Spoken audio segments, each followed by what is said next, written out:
Pour Halloween, la radio a créé une série des plus macabres.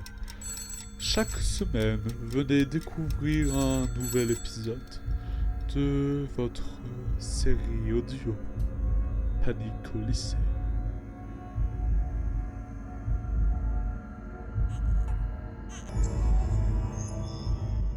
Le nom du lycée dans lequel j'effectue mon enquête a été anonymisé pour ne pas leur créer de nouveaux problèmes. Je pense qu'ils en ont déjà suffisamment eu. Après les incidents des casiers et leur mystérieuse disparition suite au départ d'Emma, nous étions revenus à notre point de départ. Nous n'avions plus de problèmes à résoudre et plus personne à interviewer. Je n'avais donc plus de travail. Cependant, 1 ou 2 semaines après le départ d'Emma, 2 jeunes filles de première sont venues me voir. Elles avaient un problème avec leur professeur de français.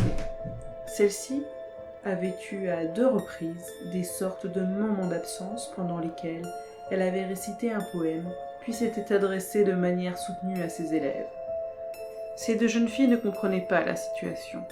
Elles ont décidé d'enregistrer leur professeur et sont venues me voir ensuite. Je les ai donc interviewées. En voici un extrait. Mais d'abord, voici l'enregistrement qu'elles ont réalisé de leur professeur. Et les fleuves s'y répandaient. Je m'en souviens encore. Un soir, je descendis dans une auberge triste, auprès du Luxembourg. Dans le fond de la salle, il s'envolait un Christ. Quelqu'un avait un furet, un autre un hérisson. L'on jouait aux cartes. Et toi, tu m'avais oublié. Guillaume Apollinaire. Voyez, chers élèves, comme l'on déclame un poème, comme je viens de l'exécuter, et non point comme vous le faites. Il faudra donc travailler votre élocution et votre intellect pour vous améliorer dans l'art noble qu'est la poésie. Alors, pourriez-vous vous présenter toutes les 2 ? Alors moi c'est Alexandra Stone, je suis élève en première, vous voulez savoir quoi? Non, ne t'inquiète pas. Et toi, c'est comment ? Alors moi c'est Louise Abraham, je suis aussi élève en première, j'ai pas grand chose à dire d'autre. Ne vous inquiétez pas. Est-ce que l'une d'entre vous pourrait m'expliquer pourquoi vous avez décidé de me voir ? Bah en fait on a décidé de venir vous voir parce qu'à 2 reprises notre professeur de français a été sujet à des sortes de crises. Genre la première fois un mec était en train de passer à l'oral en exposé dont j'ai oublié le thème pour être honnête, et en plein milieu de la présentation, alors que la prof nous a toujours dit qu'on n'interrompt pas un élève en pleine présentation, elle s'est levée, s'est placée devant le tableau et a commencé à réciter un poème. De La Fontaine, si je me souviens bien. Quand elle eut fini, elle a commencé à nous parler comme si on était des moins que rien. Puis, 5 secondes de pause, et finalement elle est repartie s'asseoir à sa place. Donc comme elle est repartie normalement, après, nous on a commencé à penser que c'était une blague, sauf qu'il y a eu une seconde fois. Une seconde fois ? Pourriez-vous me donner des précisions, s'il vous plaît ? Donc comme je vous le disais, il y a eu une seconde absence. Genre elle nous parlait d'un sujet et d'un coup elle s'est arrêtée. Elle restait muette pendant 5 secondes, puis elle a recommencé comme l'autre fois.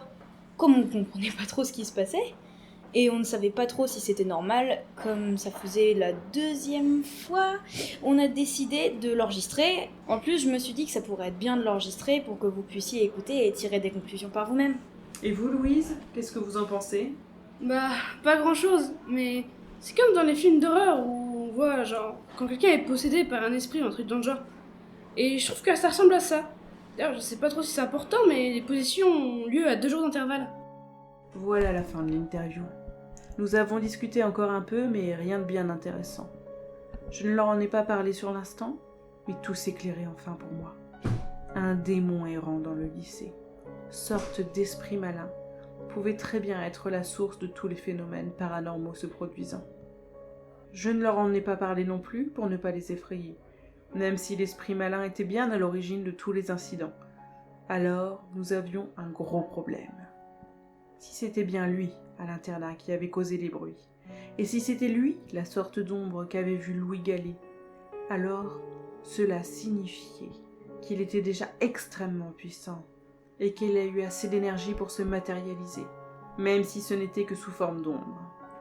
En plus, il a commencé à posséder cette professeure de français, ce qui signifie encore une fois qu'il recouvre de l'énergie, et cela rapidement. Nous devons donc le neutraliser avant qu'il ne devienne trop puissant et s'attaque aux élèves.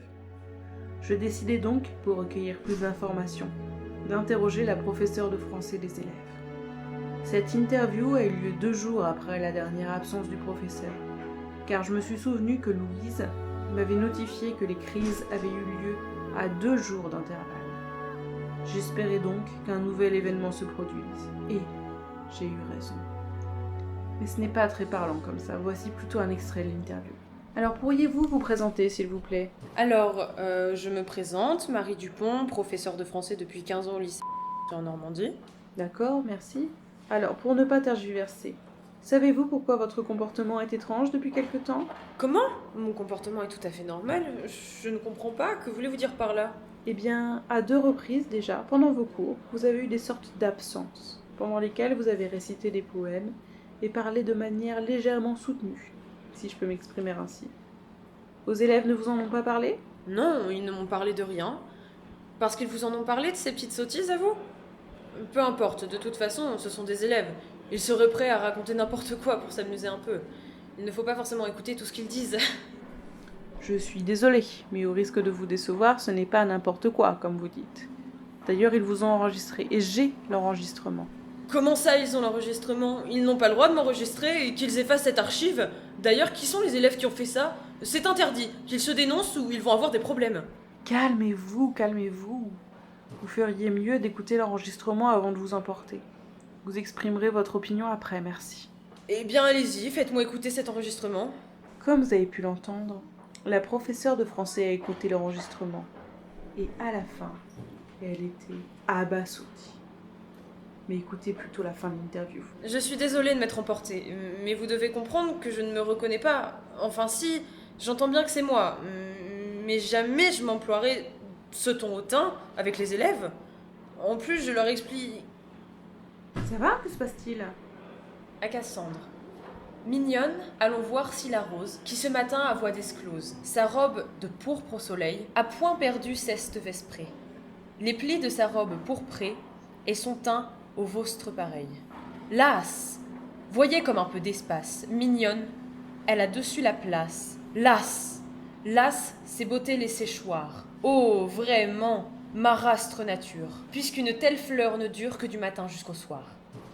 Donc, si vous me croyez mignonne, tandis que votre âge fleuronne, en sa plus verte nouveauté, cueillez votre jeunesse, comme à cette fleur la vieillesse fera ternir votre beauté. Pierre de Ronsard. Où suis-je? Que fais-je ici? Serais-je la victime d'un crapuleux kidnapping? D'ailleurs, à qui ai-je le déshonneur de m'adresser? Vous êtes là pour une interview. J'étais en train de vous poser des questions. Madame! Comme vous venez de l'entendre, nous avons fait face à un problème pendant l'interview. Après sa possession, si je puis dire, la professeure s'est effondrée de sa chaise. Ne sachant trop comment réagir, j'ai préféré aller chercher l'infirmière. D'ailleurs, j'ai aussi préféré arrêter l'enregistrement. Il était plus important pour moi d'aider la professeure que d'enregistrer quoi que ce soit. Elle a donc été emmenée aux urgences par les pompiers. Elle est restée quelques heures, puis est ressortie, n'ayant pas de signe particulier de maladie et après avoir subi quelques examens. Mais je fus très embêtée, car la semaine suivante, j'ai voulu interviewer une nouvelle fois les 2 jeunes filles. Celles-ci m'ont répondu qu'elles n'en voyaient plus l'intérêt, le professeur n'ayant pas refait de crise. De même, avec la professeure, quand j'ai voulu l'interroger une nouvelle fois, celle-ci a répondu que son évanouissement était simplement dû à un peu de fatigue, rien de plus. Mais elle avait tout de même demandé à ses élèves de la prévenir si un nouvel événement du genre se produisait, ce qui n'était pas le cas pour l'instant. Je commençais donc à désespérer et à être submergée par les incidents qui apparaissaient et disparaissaient magiquement.